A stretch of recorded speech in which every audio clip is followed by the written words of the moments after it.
Voice of Marketing, in touch with positive people. Welcome to the Voice of Marketing. Voice of മാർക്കറ്റിംഗിലേക്ക് എല്ലാവർക്കും സ്വാഗതം. ഞാൻ ജയകൃഷ്ണൻ. കമ്പനിയുടെ അടുത്ത് നെഗോഷിയേറ്റ് ചെയ്ത് നല്ലൊരു പ്രൈസും കൂടി വാങ്ങിച്ച റീറ്റെയിലർ പിന്നെ പോകേണ്ട ഏരിയ ഏതാണ്? ആ പ്രോഡക്റ്റ് നമ്മുടെ ഷോപ്പിൽ എത്തിക്കഴിഞ്ഞു അല്ലേ, അല്ലെങ്കിൽ നമ്മുടെ ഗോഡൗണിൽ എത്തിക്കഴിഞ്ഞു. നമ്മൾ എന്ത് ചെയ്യണം? അടുത്ത സ്റ്റെപ്പ് ചെയ്യേണ്ടത് എത്തിയിരിക്കുന്ന പ്രോഡക്റ്റുകൾ കൃത്യമായിട്ട് അവിടെ വന്നിട്ടുണ്ടോ, ഓർഡർ ചെയ്ത ഐറ്റം തന്നെയാണോ വന്നിരിക്കുന്നത്, അതിൽ കൂടുതൽ അയച്ചിട്ടുണ്ടോ, അത് കൃത്യമായിട്ട് കൗണ്ട് ചെയ്തിരിക്കണം.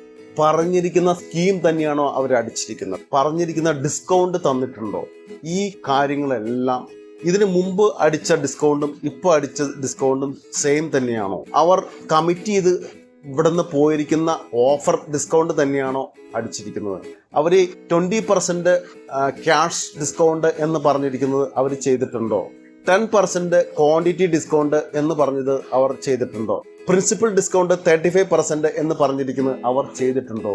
എന്തെങ്കിലും ചേഞ്ചസ് ഉണ്ട് എങ്കിൽ എടുത്തിരിക്കുന്ന പ്രോഡക്റ്റ് ഡിസ്ട്രിബ്യൂട്ടറുടെ അടുത്തു നിന്നാണോ, ഡിസ്ട്രിബ്യൂട്ടറെ വിളിച്ച് റിപ്പോർട്ട് ചെയ്യണം. ഇത് 50 എണ്ണം ഓർഡർ ചെയ്തു, അത് 48 എണ്ണേ ഉള്ളൂ.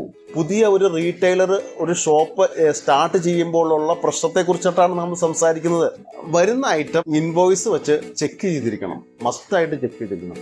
അതിനുശേഷം മാത്രമേ അത് സിസ്റ്റത്തിലേക്ക് നിങ്ങൾ ആഡ് ചെയ്യാവുള്ളൂ എന്നാണ് പറഞ്ഞതിൻ്റെ ചുരുക്കം.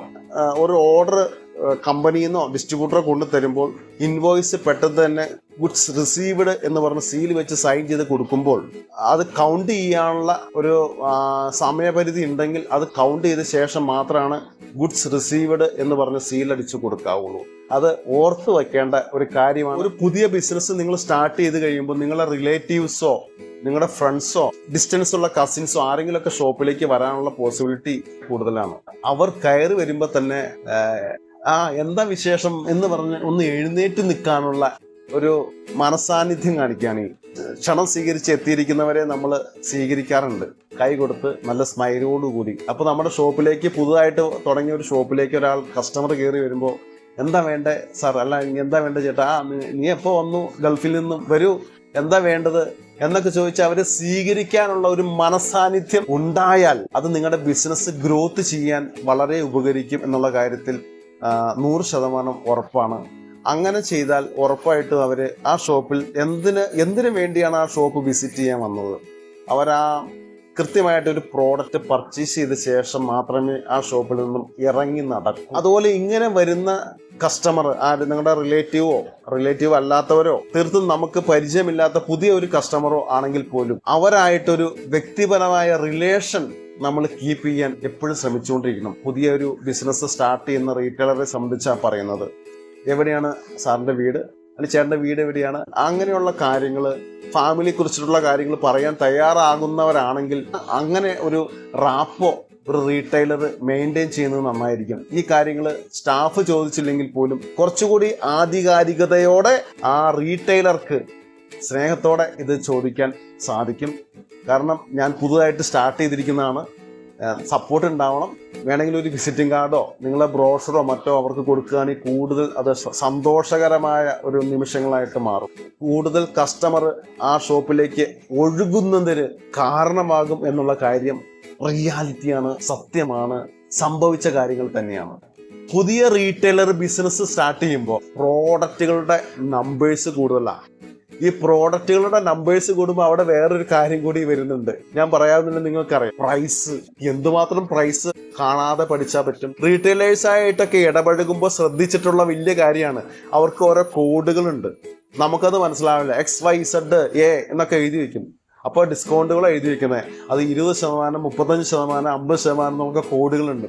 അതൊക്കെ പഴയ ആളുകൾക്ക് അതൊക്കെ അറിയാൻ പറ്റും. പുതിയ റീറ്റെയിലർ ബിസിനസ് സ്റ്റാർട്ട് ചെയ്യുമ്പോൾ സ്റ്റാഫുകളായിട്ട് ഒന്നിച്ച് അതിൻ്റെ കിട്ടിയിരിക്കുന്ന ലാൻഡിങ് പ്രൈസ് എത്രയാണ്, ലാൻഡിങ് എന്ന് പറഞ്ഞാൽ കമ്പനി ബില്ല് ചെയ്ത് ഇൻക്ലൂഡിങ് ടാക്സ് ആയിട്ട് അയാൾ റിസീവ് ചെയ്തിരിക്കുന്ന കോസ്റ്റ്. ഓരോ പ്രോഡക്റ്റുകൾക്കും ഇത് പഠിച്ചു വെക്കണ്ടേ, എന്തുമാത്രം പ്രോഡക്റ്റ് ഡീൽ ചെയ്യുന്നുണ്ടാവാം. നല്ല സ്റ്റാഫുകളാണെങ്കിൽ ആ സ്റ്റാഫുകൾ പഠിച്ചു വെക്കും, കുറേയൊക്കെ പ്രൈസുകൾ പഠിച്ചു വെക്കും. ഈ റീറ്റെയിലർ തന്നെ പഠിച്ചിരിക്കണം പ്രൈസ്. ഒരു കസ്റ്റമർ പെട്ടെന്ന് തന്നെ ഒരു പ്രൈസ് ചോദിച്ചാൽ, റേറ്റ് ചോദിച്ചാൽ, കസ്റ്റമർ റേറ്റ് ചോദിക്കുമ്പോൾ ഒരു കാര്യം നിർബന്ധമായും മനസ്സിലാക്കി വെച്ചിരിക്കണം, അയാൾ നെഗോഷിയേറ്റ് ചെയ്തിരിക്കും. നമ്മൾ കഴിഞ്ഞ എപ്പിസോഡിൽ അതിനെക്കുറിച്ചൊക്കെ സംസാരിച്ചാണ്. അതാണ് ഇതിനു മുമ്പുള്ള എപ്പിസോഡിൽ തന്നെ ആ സബ്ജക്റ്റ് എടുത്തത്. നെഗോഷിയേറ്റ് ഉറപ്പായിട്ടും ചെയ്തിരിക്കും. അപ്പോൾ നെഗോഷിയേറ്റ് ചെയ്യും എന്നുള്ള ഒരു 10%, 5% അല്ലെങ്കിൽ 20% ചിലപ്പോൾ നെഗോഷിയേറ്റ് ചെയ്യേണ്ടി വരും എന്നുള്ള ഒരു മുൻ ധാരണയോടുകൂടി നമ്മൾ കൺസ്യൂമറോട് പ്രൈസ് പറയാം. എല്ലാ പ്രൈസും ബ്രോഷർ ഇങ്ങനെ നിവർത്തി പ്രൈസ് ഏതാണെന്ന് നമ്മൾ ഓരോന്ന് എണ്ണിപ്പെറുക്കി നോക്കുന്നതിനേക്കാൾ നല്ലത് കാലക്രമേണ ശ്രമിച്ചാൽ എന്താ നടക്കാത്തുള്ളത്, ശ്രമിച്ചാൽ എന്ത് കാര്യം നടക്കും. അതല്ലേ പാടി വെച്ചിരിക്കുന്നത്, പരിശ്രമം ചെയ്യുകൾ എന്തിനേയും വശത്തിലാക്കുവാൻ കഴിവുള്ള വണ്ണം ദീർഘങ്ങളാം കൈകൾ നൽകിയത്രേ മനുഷ്യനെ പാരി അയച്ചത് ഈശ്വരൻ. 2ാം ക്ലാസ്സിൽ വെച്ച് ടീച്ചർ പഠിപ്പിച്ചതെന്നാണ്. എല്ലാത്തിന്റെ പ്രൈസും കാണാപ്പാടം പഠിക്കുക. ഓരോന്നിന്റെ പ്രൈസ് പടപടാന്ന് പടക്കം പൊട്ടുന്ന പോലെ പറയുന്ന റീറ്റെയിൽ ബിസിനസ് നടത്തുന്ന ഓണേഴ്സിനെ കാണിച്ചു തരാം. അവിടെ ഒരു 500 ഐറ്റം ഉണ്ടെങ്കിൽ കൃത്യമായ പ്രൈസ് അയാൾ പറഞ്ഞിരിക്കും, ഇൻക്ലൂഡിങ് GST ഉള്ള അയാളുടെ മാർജിനും കൂടി കൂട്ടിയുള്ള പ്രൈസ് പറഞ്ഞിരിക്കും. നല്ല റീറ്റെയിൽ സ്റ്റാഫുകളും അത്രമാത്രം നോളജ് ഉള്ളവരുണ്ട്. അപ്പോൾ പ്രൈസ് നമ്മൾ മസ്റ്റായിട്ട് പഠിച്ചിരിക്കണം. കൺസ്യൂമർ വന്ന് ചോദിക്കുമ്പോൾ വളരെ സഡൻ ആയിട്ട് പ്രൈസ്, ഇതിന്റെ പ്രൈസ് എത്രയാന്ന് വെച്ചാൽ പെട്ടെന്ന് തന്നെ ആ ബ്രോഷർ എടുക്കും, നോക്കുന്ന ഒരു അവസ്ഥയിലേക്ക് വരാതിരിക്കുകയാണെങ്കിൽ ബെറ്റർ ആയിരിക്കും. എന്ന് വെച്ചാൽ എല്ലാത്തിൻ്റെയും പ്രീമിയം പ്രോഡക്റ്റുകൾ, ചില പ്രീമിയം പ്രോഡക്റ്റുകളുണ്ട്, അതിന്റെ പ്രൈസൊക്കെ എല്ലാം തന്നെ പഠിച്ചു വെക്കണമെന്ന് നിർബന്ധമില്ല. എപ്പോഴും ബ്രോഷർ നോക്കുന്ന ഒരു സിസ്റ്റം ഒഴിവാക്കണം എന്നാണ് ചുരുക്കം പറഞ്ഞ കാര്യം. ചെറിയ പ്രോഡക്റ്റിനൊക്കെ എപ്പോഴും പ്രൈസ് നോക്കിക്കൊണ്ടിരിക്കുന്നത് ഒരു നല്ല ശീലം ആയിരിക്കില്ല. റീറ്റെയിൽ മാർക്കറ്റിംഗിന്റെ മറ്റൊരു ഏരിയയെക്കുറിച്ച് അടുത്ത എപ്പിസോഡിൽ നമുക്ക് സംസാരിക്കാം. All the best.